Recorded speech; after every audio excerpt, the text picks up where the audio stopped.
Hey, it's your guy Tyrrell back with the interviews. In today's video, we're going to briefly analyze Arsenal's continued right side corner success against Leicester City. So in today's video, we're going to focus on Arsenal's set piece arrangement as a whole from the left-hand side and the right-hand side and focus on how Mikel Arteta's subtle adjustment by bringing Trossard to the back post proved decisive. So before we briefly break it all down, we're going to suggest that you take a look at our last few Arsenal videos, the analysis in their win against Bolton that focuses on Saka and Sterling's rotations, and then Arsenal's set-piece success against Spurs and Man City prior to Trossard's dismissal against the champions. Whereas now when we shift to the board, you could see an entirely different setup from Arsenal, and we witnessed a lot of that in the second half where Saka was getting corner kicks from the right-hand side, and you could see rather than solely having Martinelli and Calafiori at the back post, you had Martinelli, Calafiori, Havertz, Timber, and Saliba there. At the edge of the box, it was Thomas Partey and Gabriel still, and then Trossard and Rice were at the edge of the box. However, for Leicester initially, it was Vardy, the two center backs, and Ndidi zonally marking at the front post. With Buonanotte and Justin tasked with dealing with the movement of Thomas Partey and Gabriel, that leaves Skip, Winks, and Christensen against 5 Arsenal players. This was an issue that Man City had against Arsenal prior to Trossard's dismissal, and here in the second half, we witnessed several scenarios where Saka's deliveries in towards the penalty area did lead to goal-scoring chances. So first, we're going to focus on Arsenal's issues in the first half through some screen clips. And the first thing we have to highlight was that majority of Arsenal's corners stemmed down the left-hand side where Declan Rice was the designated taker. If you focus on Arsenal's approach, you could see that it was Gabriel against Justin at the edge of the 6-yard area, and perhaps they were looking to maximize Gabriel's advantage there. Then at the back post, you could see that there was an overload with Calafiori and Martinelli in a 2v1. You had Bukayo Saka at the edge of the box, and perhaps he could have been an outlet for balls towards that zone so he could serve as a goal threat. And from a Leicester perspective, they were ensuring that they had Vardy and the two center backs at the front post zonally marking, and then everyone else in that 6-yard area was man-to-man. And then more importantly, Rice's deliveries towards that zone were often cleared or punted away by the keeper, and neither Martinelli or Calafiori's overload at the back post was exploited. If we look to the first example, you witnessed that 5v3 overload at the back post, and as that delivery is played in, you could see Havertz, Timber, and Saliba crashing towards the 6-yard area. You see Calafiori dragging away Christensen towards that zone and Martinelli looking to run across the center backs. That's where Gabriel now begins to get an advantage over Justin as Thomas Partey is blocking off his marker.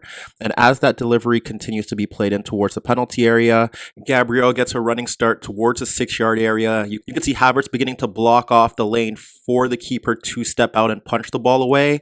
And oddly enough, Gabriel doesn't break towards the back post. He runs towards the front post where you could see the center backs and Vardy occupied by Saliba and Timber.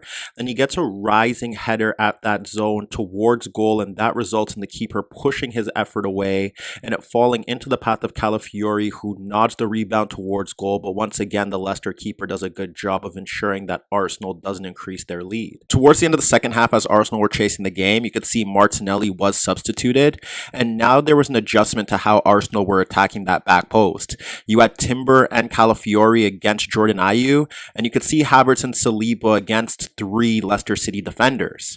You also have 4 Arsenal players at the edge of the box with Trossard closest to get that short corner. But however, as that ball is delivered, you could see Gabriel once again is the focus against Justin, and you could see a 2v1 at the back post as you have Saliba and Havertz breaking towards the 6-yard area ahead of the goalkeeper.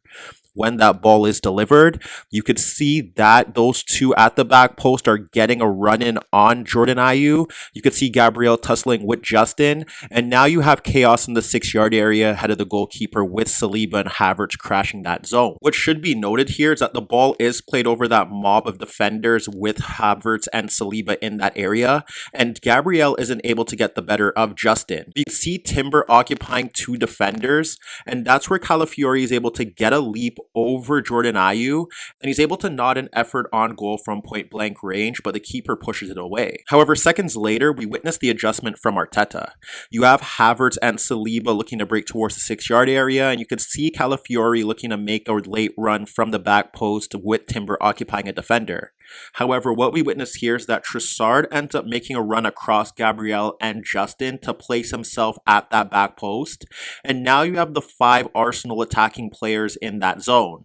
You have Havertz and Saliba looking to break towards the 6-yard area already, and you have a 3v2 overload at that back post now. What happens now is that Gabriel gets a running start beyond Justin, and as Saka delivers the ball in towards the penalty area, you have Timber, Havertz, and Saliba crashing that 6-yard zone. You have Calafiori occupying Jordan Ayew, and that ball again is punted over the mob of Arsenal and Leicester City players to the path of Trossard unmarked in the 6-yard area at the back post, but his first time effort towards that zone is cleared by Ndidi. To no surprise, Arsenal's winner followed a similar template. However, here you had Saliba occupying a Leicester City defender on the goal line, and Trossard's positioning was a bit higher just ahead of the 6-yard area. As that ball was delivered, you could see Gabriel's looking to get beyond Justin, Calafiori's against Jordan Ayew, and you have Havertz and Saliba breaking towards the 6-yard zone, with Timber now looking to make a run in between the center back and Ndidi.